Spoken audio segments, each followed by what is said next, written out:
so many times, but I just loved hearing your responses and obviously being here in the home. Derek and Sue, this is just a really special thing to be here at the Sunrise, so thank you for having us. I found out about the reunion kind of like anyone else. I saw it in the rock press, and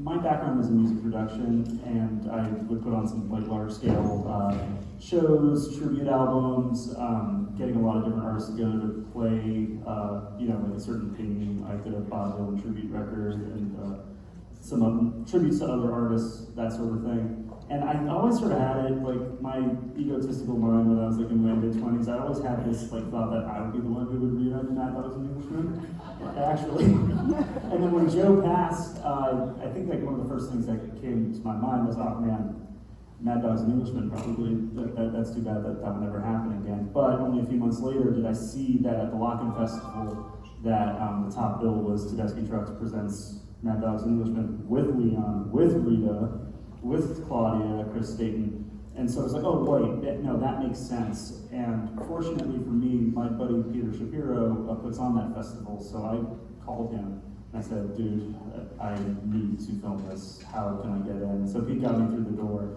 I didn't know Derek or Susan then. We had some connections. I'd done something with Mark Rivers, who is one of the backing singers in the band, but that was like kind of it for me. So the first time I ever met them was actually day one of rehearsals. So, and now we have this, so, yeah. I think that, one of the things that I noticed with this, and I've watched this movie 3 times in the last 2 days, and Derek and Susan, I had the fortune of visiting you in your home probably a decade or so ago.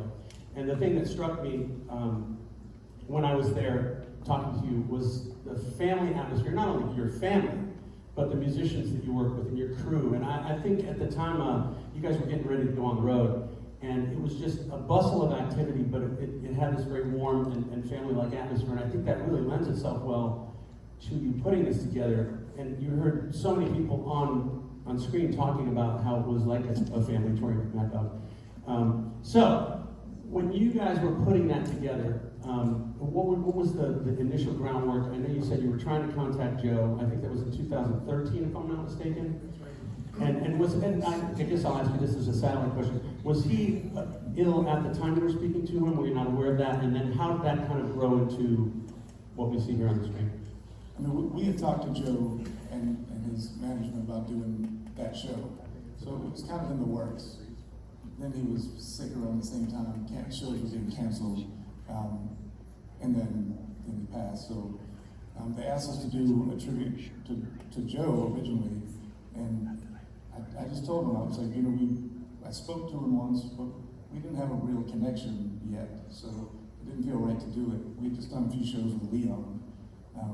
And I knew there was a connection there.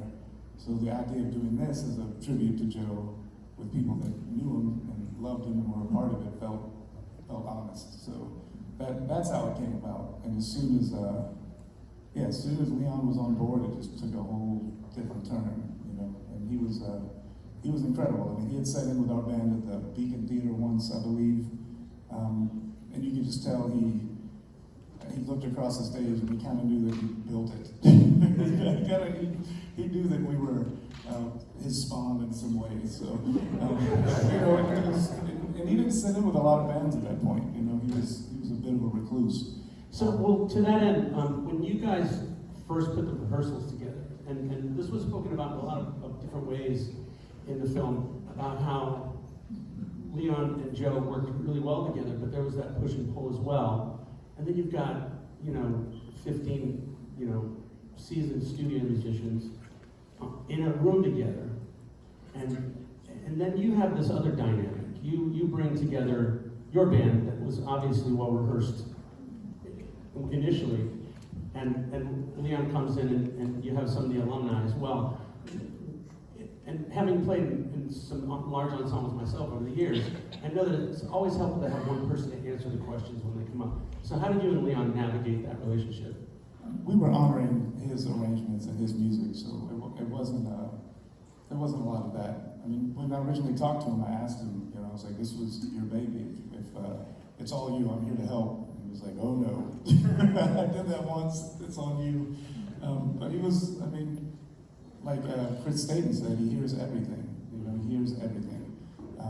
And even in the first rehearsal we did, if something was a little off, he would just side-eye somebody. And I knew that I better go fix that.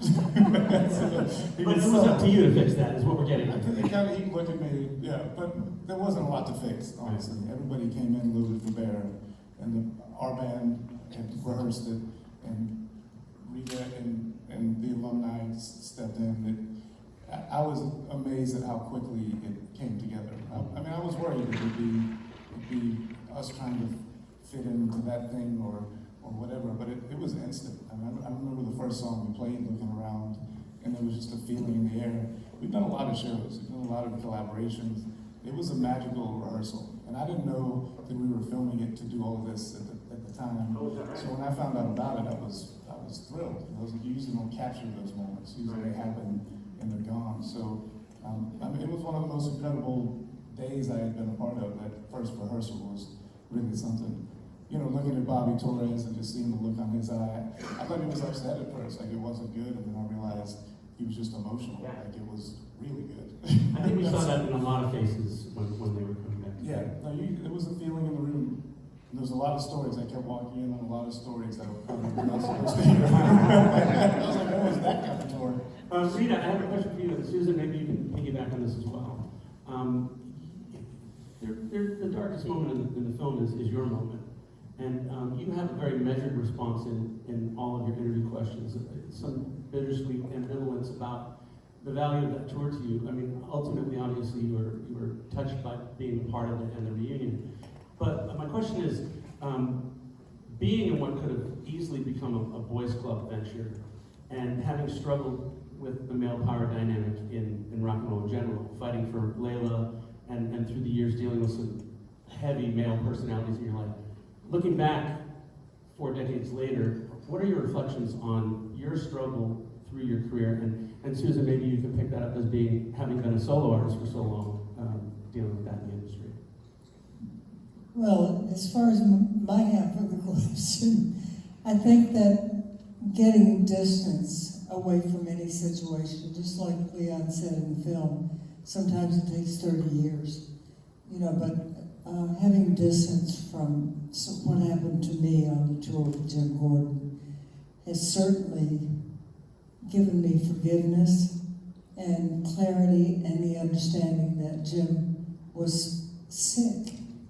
He was a sick man. You know, a lot of people suffered from his illness, probably more than he did, because he still thinks that he should be out and playing drums.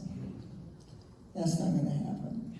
And as far as the other question about being a woman in the business, I think, for me, I think that where I came from, my parents, my mother, the strong women in my family, gave me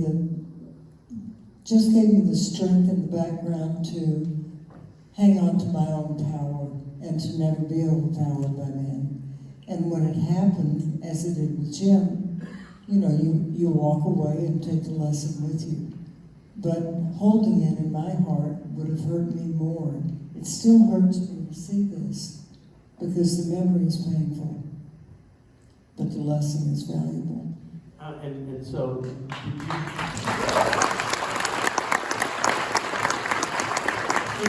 future struggles you had in the business, did that inform that, or did you already move past that before you went into that? I didn't understand. In the future, when you were dealing with the male power structure of rock and roll, did that inform your journey through that, or was that kind of a separate thing for you? No, I think, you know, every situation is different. So, you know, every male that I may have encountered in my life in the music business was a different situation. So it's not really any way to be general with that. I had never been hit before, never been struck by anybody, not even my parents, and haven't been since then. I've had lettuce thrown at me, but that didn't hurt. That was Chris. And Susan, But nobody would ever, yeah. I wanted the story to be told in my book, and I'm glad that Jesse and Susan and Derek kept it in the film because I think it's important for women to realize that when something happens to you, you do have the power to look over your shoulder while you're walking away. Susan, what got in your mind of the women that came before you? And you were a solo artist before you guys were a band together. What were the things that you faced early on? I mean, actually, most of the women I talked to in the industry have dealt with encounters like that. Unfortunately, I have too in the past, and you learn from it, and you make decisions to, move on from that, and to not put yourself into positions where you can be a victim of any kind. And unfortunately, it's not just women in this industry; it's women all over the world in every industry. And unfortunately, we have to learn how to be stronger than men and smarter than men and do things 10 times better than men and maybe get 10% of the credit. But honestly, this has been the most incredible band to be a part of. Being in a band with Derek. I mean, I have two of the strongest women I've ever met in that band with me, Elizabeth Lee and Alicia Shakur. And I feel really blessed to be, I'm going to cry, but it's hard out there for people in general, not only women, but if you're a different skin color, if you have different religion, or you come from a different country, people deal with stuff all the time. So it's not just women. It's like we need to actually listen to the title of this song and learn to live together as a human race and to stand up for each other. So it's not a woman problem, it's not a man problem, it's a human problem. Thank you.